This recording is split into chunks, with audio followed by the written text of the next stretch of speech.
kati usui muy juju powde kati usui e jamut kati sichor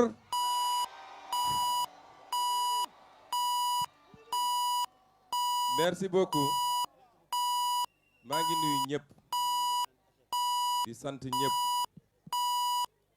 di doore sama waxtaan fi ko présentateur bi daanele. Beaucoup de gens ont perdu la vie, d'autres ont perdu leur intégrité physique, d'autres avaient perdu la liberté, d'autres ont perdu leur travail. Loolu lépp, on ne peut pas passer ça par perte et profit. Moo tax le 17 novembre, après avoir conquis une majorité écrasante Assemblée nationale, bokk na ci ñi njëkk a voté wala bokk na ci ñi voté mooy de retirer la loi d'amnistie.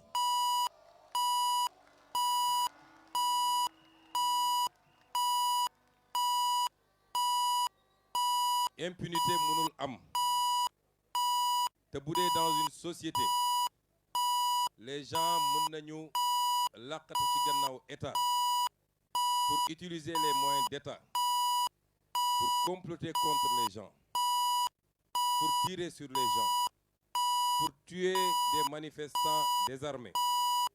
Ñu pare na loolu yëpp nañ ko effacer comme si ça n'avait jamais existé. Loolu yàgg-yàgg dina xewaat ci dëkk bi kon moo tax pour que mu leer, parce que ces gens-là ils pensent que ils ont la mémoire très courte. Ils pensent que la loi d'amnistie c'est pour nous. Ñun soxlawuñu loi d'amnistie. Quand bi ñu yónnee ay nit ñu fekk ma à la prison de Cap Manuel proposer une loi d'amnistie, je leur ai dit qu'on n'a pas besoin de loi d'amnistie.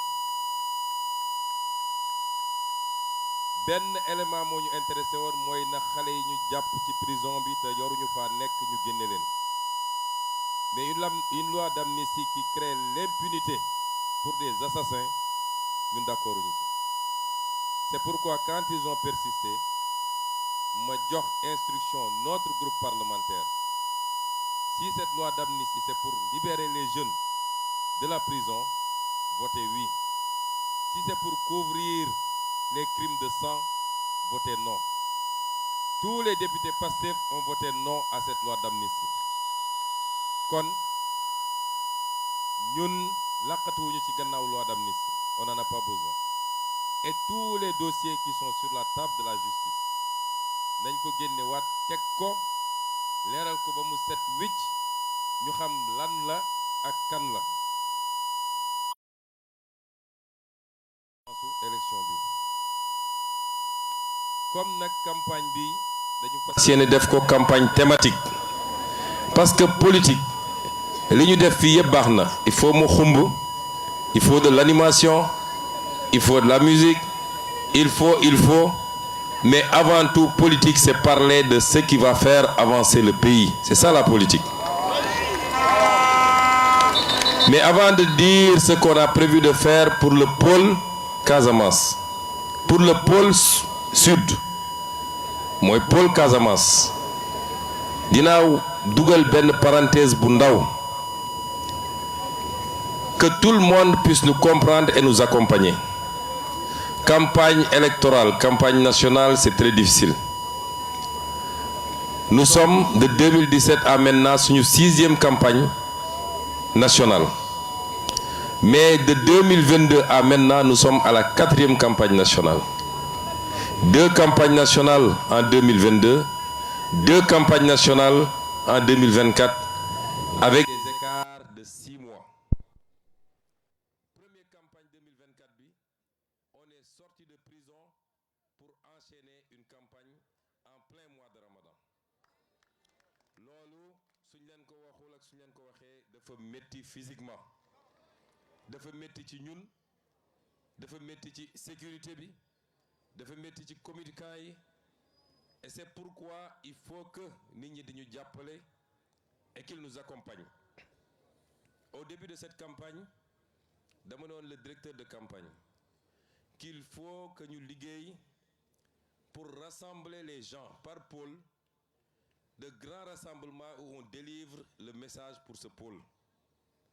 Comme ça coono physique bi wàññeeku tuuti bu ñu fàtte it ni en tant que premier ministre dañuy continuer de coordonner l'action du gouvernement même en étant en campagne. C'est pourquoi il faut qu'on accepte ce genre d'organisation rawatina nag dans les régions ou les départements yoo xam ne leer nañu gagné nañ fa bu yàgg parce que depuis des années toutes les élections qui se passent là-bas nous les gagnons largement et la région de Ziguinchor, et c'est tout à votre honneur, en fait partie. Kon il faut ñu économiser du temps pour consacrer ce temps à d'autres départements ou d'autres régions qu'on avait perdu lors de l'élection présidentielle. Parce que l'objectif, c'est de gagner, à défaut de tous les départements, au moins 90% des départements. Est-ce que l'on est d'accord avec nous? Vous êtes d'accord avec nous? Donc, je vous remercie d'avoir eu cette présence d'esprit. Nous avons un meeting, au-delà même de régional, mais un grand meeting, pour pouvoir rassembler tout le monde et délivrer le message. Le pôle Casamance, moi, pôle Bohamne, dafa réhabiliter la région naturelle de la Casamance. Ñi fi nek mag touti, ils savent qu'après l'indépendance, la première organisation du gouvernement de Senghor ou de Mamadou Dia, c'était d'organiser le Sénégal en régions naturelles. La région du Sine Saloum, la région du fleuve, le Sénégal oriental, la Casamance, le Cap-Vert.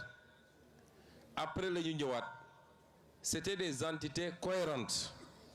Moi, buñ ci jël rek dafa am réalité économique, mais dafa am réalité socio-culturelle. Ñu ñëw di ko dagg ba tey on est à 14 régions. Ñu ñëw di solutionner ces régions-là en départements et en communes, on est à 46 départements et plus de 550 communes, dont la majorité n'est pas viable parce que les ressources yi waroon tax communes yooyu am viabilité amuñu ko. Ñun laaluñu découpage administratif bi pour le moment, mais li ñu changé mooy créer des pôles de développement économique qui recoupent ces mêmes réalités.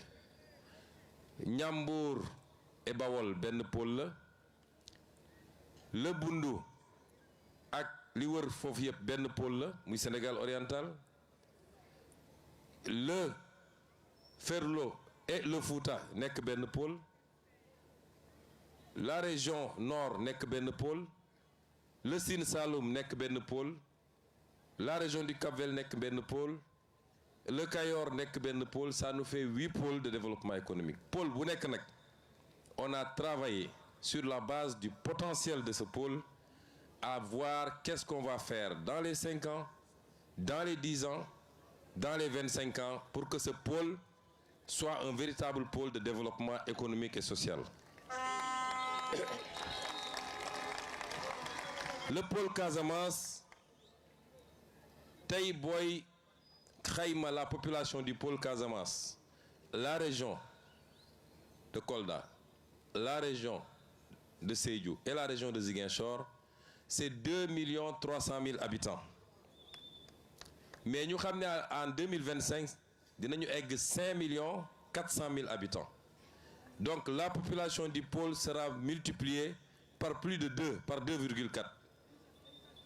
Évolution démographique, il faut nous saurale. Nous avons dit pôle bi ci pôle yi ñu gëna am pauvreté la bokk, malgré tout le potentiel. Quand on classe les régions par pauvreté, les 3 régions du sud ak Kédougou ak Tamba toujours ñoy nek en tête de peloton. Alors que c'est les régions les mieux dotées par la nature dans tout le Sénégal.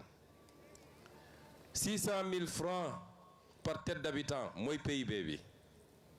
Nous, à l'horizon 2050, nous voulons multipliez ça par plus de 3 parce qu'il est question d'aller à 1,8 million ou 2 millions de francs par tête d'habitant.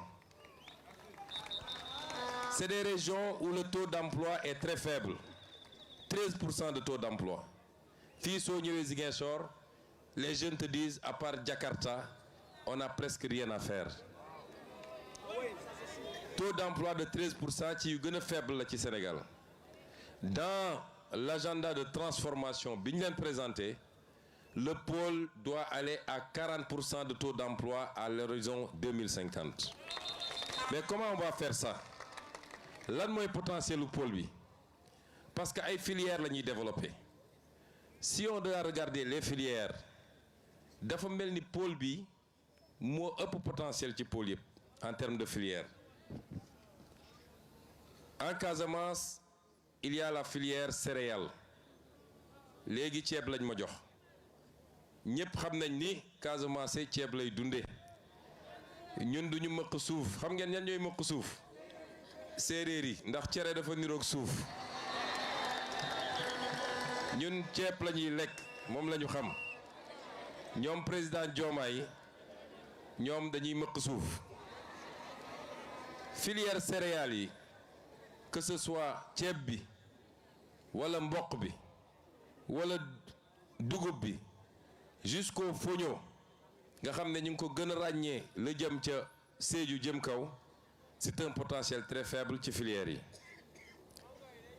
Les cultures industrielles muy gerte bi ñëpp xam nañ ni fii ci bassin arachidier lañ ko mënoon tuddee dañuy bassin arachidier bi dañ koy féetale Sine ak Saloum ak Bawol waaye li tax ñu defoon fi usine Sonacos c'est parce qu'on produit beaucoup d'arachide. Région de Ziguinchor, région de Sédhiou, région de Kolda. Dès qu'on est arrivé, mission bi ñu assigné woon le directeur de la Sonacos mooy il faut que l'usine de la Sonacos démarre le plus rapidement possible te démarrer na cette année. Mais am na aussi filière bu am solo fii mooy kuuku bi mooy pour que ñi muy dégg yëpp xam mooy saalu darkase c'est comme ça qu'on l'appelle ailleurs. Fii on produit plus de 120 000 tonnes su ma juumul ci noix d'acajou. Saison noix d'acajou ñi fu bëri ñi fi nekk dañuy dem for kuuku bi mais fan la kuuku bi di dem Indien ñoo koy jël exporter ko transformer ko seen dëkk dem jaayi ko Europe 4 fois 5 fois plus cher. Ce que nous voulons pour yooyu nga xam ne mooy les productions industrielles mooy lépp ñu transformer ko fii créer des usines qui vont créer des emplois ñu créer de la valeur ajoutée et c'est comme ça qu'on construit un développement. Ñu am aussi filière arboricole les mangues su ñuy wax Sénégal foo taxaw soo nee mango rek dañ la naan Casamance foo toog rek dañ la naan Casamance mais mango yooyu la cay yàqu ci àll bi yéen xam ngeen ni bëri na et ce n'est pas normal.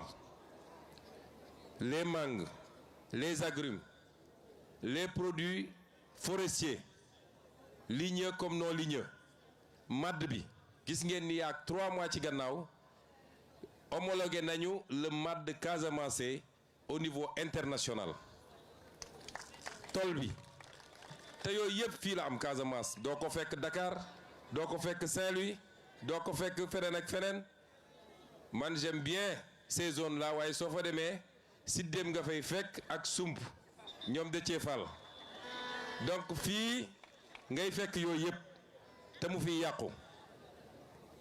Notre volonté c'est de transformer tout ça ici en Casamance et vous allez voir avec l'agropole yàgg naa wax ni l'une des rares politiques que je trouve pertinente ci régime bi fi nekkoon mooy les agropoles mais pour 80 milliards agropole sud bi ak volem yi mu amoon yépp à Bignona à Oukout ba léegi dafa taxaw demul parce qu'il y avait pas de volonté mais parce que pendant des années on a combattu par les moyens de l'État parce que jàpp nañ ni y a un leader politique qui s'appelle Ousmane Sonko qui est de la Casamance demoon nañu ba bateau bi sax ñëwatul Casamance aéroport bi ñu arrêté ko ça c'est pas de la politique même ton adversaire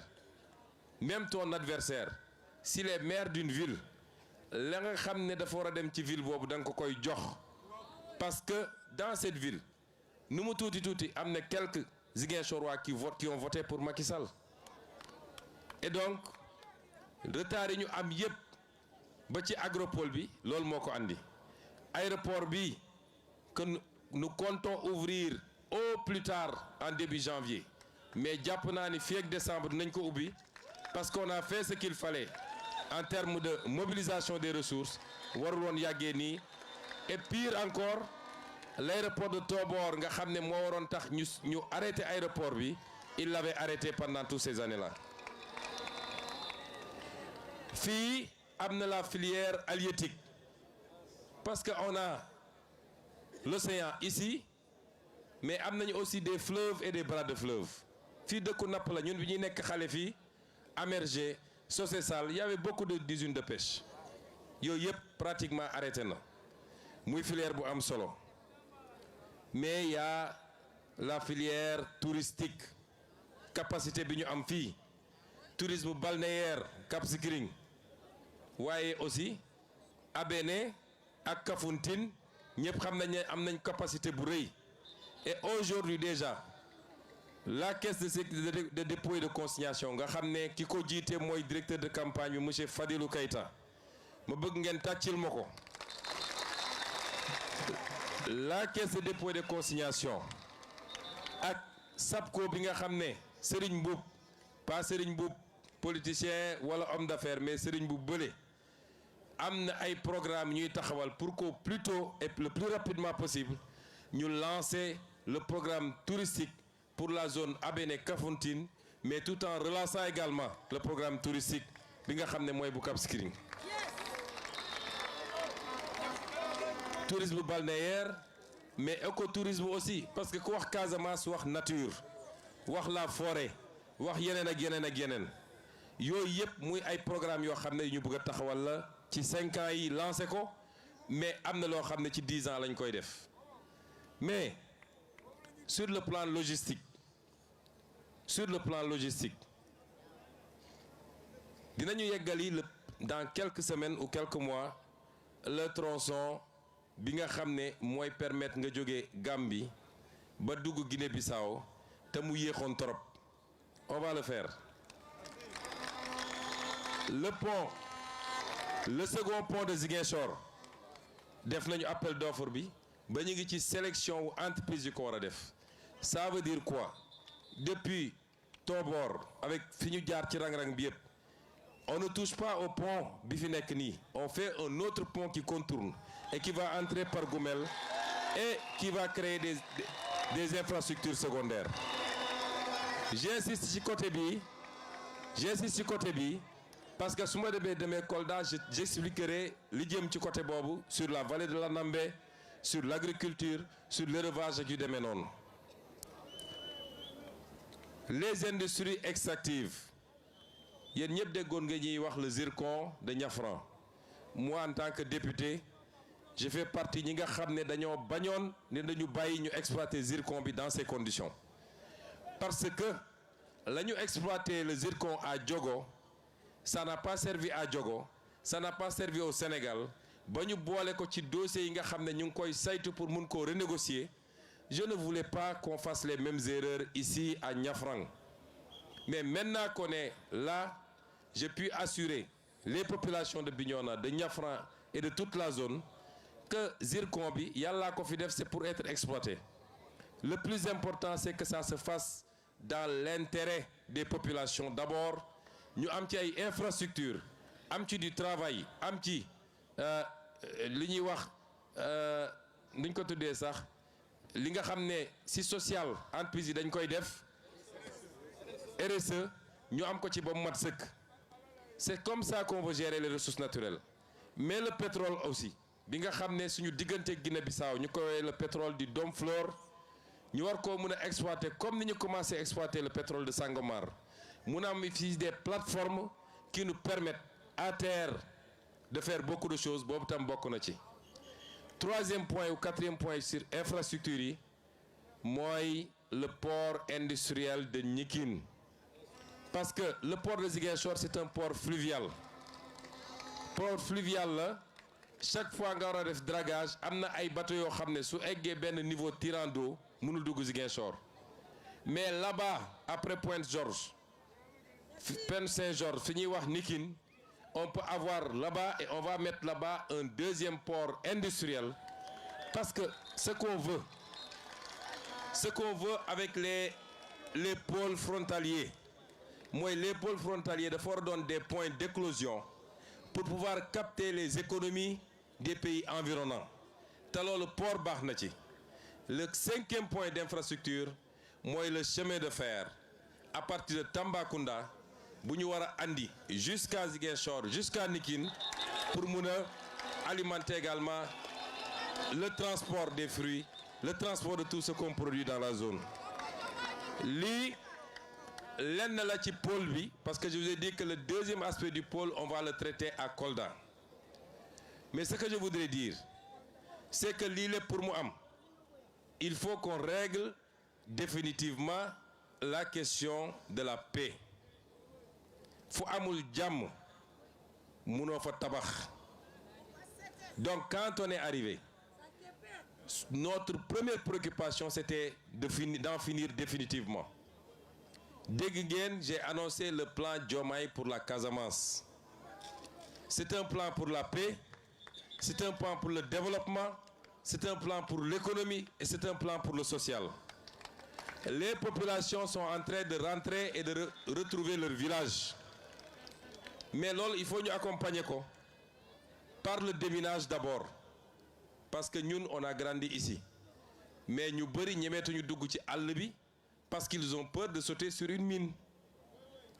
La paix c'est quelque chose qu'on construit, mais même boo demee ba am paix, la guerre laisse toujours des séquelles.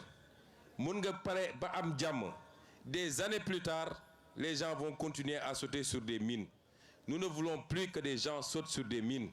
Et c'est pourquoi le programme de déminage humanitaire qu'on n'a jamais arrêté, mais qu'on va accélérer à partir du début 2025 pour que aucun centimètre carré de la Casamance ñu bañ fa bàyyi une mine qui peut nuire à une personne ou à une bête.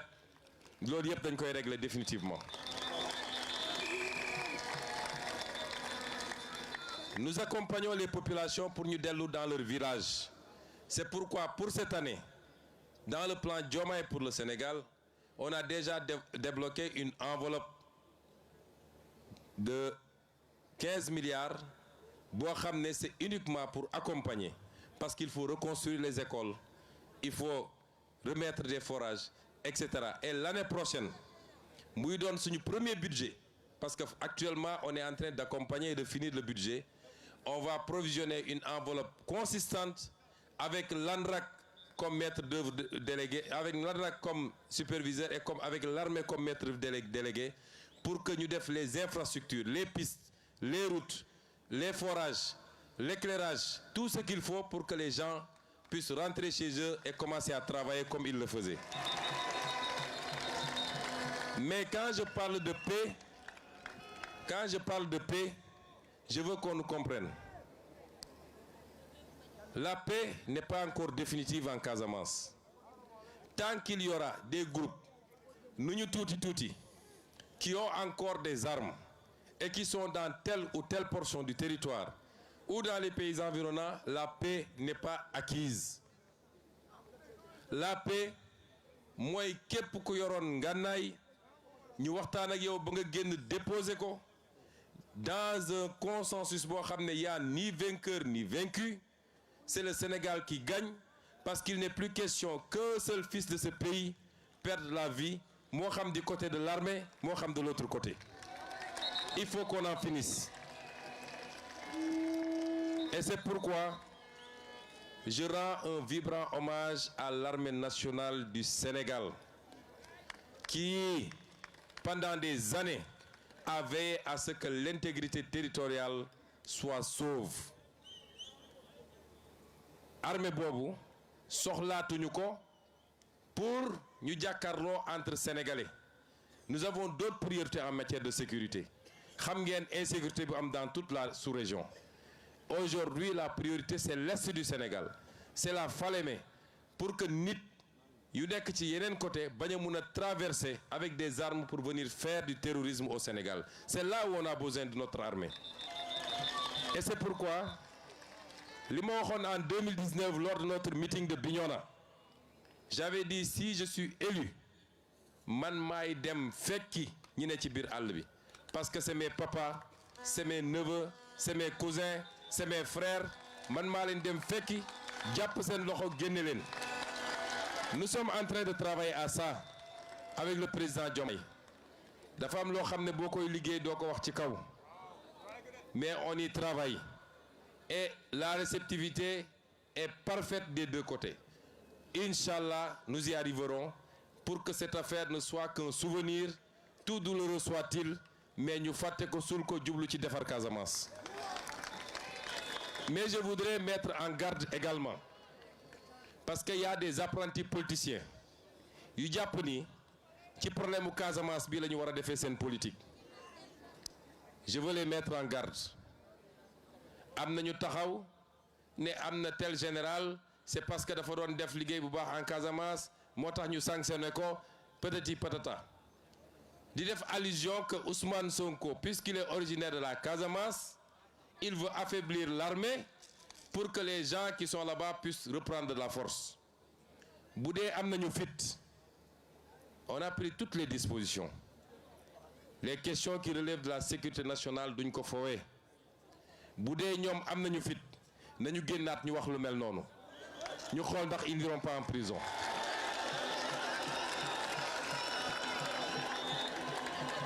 Fii kenn sanctionné wu fi un général wala un militaire parce qu'il combattait la rébellion. Li tax ñu def la ñu def mu jóge ci armée ñi nga xam ne dañ doon pexe ci élection bii pour que ñuy bañ koo yeggali wala président Bassirou Diomaye Faye bañ a toog loolu rapport bu ñu fekk la fii loolu tax ñu jël matuwaay ñu jël. Mais ça n'a rien à voir avec le conflit casamançais. Il faut que les gens reviennent à la raison. Combattre un adversaire politique, pendant des années, tu l'as traité de rebelle, tu l'as traité de tous les noms. Moi, je suis la preuve vivante que le Sénégal est un et indivisible. Parce que autant des Casamançais sont battus ici pour mettre un terme au complot et à l'entreprise de liquidation. Autant des Sénégalais de tous bords se sont battus à Dakar, à Rufisque, à Bargny, à Keur Massar, à Saint-Louis, à Mbacké, partout dans le Sénégal et même dans la diaspora. Quand les gens ont dépassé ça, bu ko nit ñi politiquer, il faut que ça s'arrête. Et c'est pourquoi nous allons régler définitivement cette affaire, Inch'Allah. Mais ku ci bëgg a jeter de l'huile, jàpp ni mën nga ko politiquer. Nous prendrons toutes nos responsabilités pour que tu ailles pourrir à Rebeuss parce que loolu bokkul ci politique. La ca des nag mooy vous savez ce qui nous attend.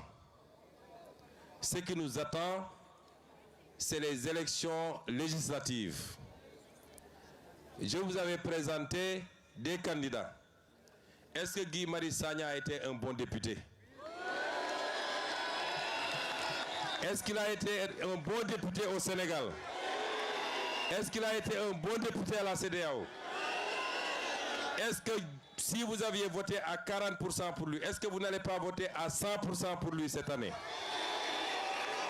Est-ce que Mme Oulimata Sidibé n'a pas été une bonne députée? Est-ce qu'elle ne vous a pas bien représenté? Est-ce que M. Bakary Diédhiou a été un bon député? Est-ce que Alphonse Sambou a été un bon député? Kon, on vous avait présenté des députés, vous avez voté pour eux. Ils ont été à la hauteur. Mandat bi yeggul 2 ans la ñu def.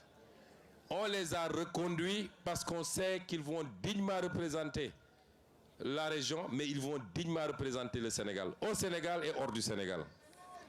Ñañ ca yokk aussi pour qu'ils viennent compléter, que ce soit ma jumelle Ousmane wala Awa, ñoom ñëpp, je ne doute pas qu'elles seront d'excellentes députées qui représenteront la région à l'Assemblée nationale. Mais nag, l'enjeu dépasse ça. Quelqu'un l'a dit ici, dafa am des acteurs politiques yoo xam ne pendant des décennies on leur a confié ce pays. Ils l'ont mis dans un gouffre, ils ont pillé le pays, ils ont ruiné le pays, ils ont préféré les intérêts étrangers aux intérêts sénégalais. Ñooñu bëgguñu seulement ñu ne ils ont perdu l'élection, mais dañu bëgg suñu génnee ci élection bi leur score sera tellement ridicule que beneen élection buy ñëw duñu ñeme ñëw réclamer le suffrage des Sénégalais. Et c'est pourquoi il faut sortir massivement voter. Massivement, c'est important. Nous voulons avoir ici à Ziguinchor, parce que ñeneen ñi dama leen fixé ay 70% parce que damay xool nu mu demee, mais fii je veux minimum 90 à 95%. Dans toute la région, nous voulons au moins 90 à 95%. Est-ce que vous me garantissez ça? Kon lii mooy enjeu élection bi, et suñ ko defee on aura donné au président Diomaye les moyens de gouverner. On m'aura donné, moi en tant que Premier ministre du Sénégal, les moyens de dérouler le programme. En ce moment, tout ce que j'ai lu ici, dans 4 ans et demi, ñu war a dem ci élection, je reviendrai ici et je vous dirai est-ce que am na luñ ci def lu am solo ou pas, et vous apprécierez. C'est comme ça que fonctionne la démocratie. J'avais oublié un point. Quand je parlais de la question de la paix, yéen ñëpp dégg ngeen temps yi un livre bu ñu bind ñu ne c'est une Française qui a écrit ça. On en a discuté avec le président Diomaye. Ce livre-là, personne n'en fera la promotion ici au Sénégal. Si cette Française veut écrire, elle n'a qu'à aller écrire sur la Corse qui demande son indépendance à la France. Elle n'a qu'à aller écrire sur la Nouvelle-Calédonie qui réclame son indépendance, mais elle n'a pas à écrire sur le Sénégal. Et je veux dire à la France, je ne sais pas qu'est-ce qu'il y a derrière cette affaire. Parce que la France avait témoigné dans les années 90 avec Jacques Charpy en clarifiant la question de l'appartenance totale et intégrante de la Casamance au Sénégal. Maintenant qu'il y a un régime, comme je l'ai toujours dit, qui n'est pas anti-français, qui est pro-sénégalais, simplement. Un régime qui dit nous voulons notre souveraineté. Nous n'accepterons plus d'être des valets de qui que ce soit. On nous sort un livre, et puisqu'ils ne peuvent pas revenir sur leur témoignage, ils ne peuvent plus parler d'indépendance, ils glissent sur la notion d'autonomie. On ne veut pas d'autonomie. C'est pas ça la question. Nous sommes un État unitaire, du nord au sud, de l'est à l'ouest. Les mêmes réalités vont s'appliquer sur chaque portion du territoire national.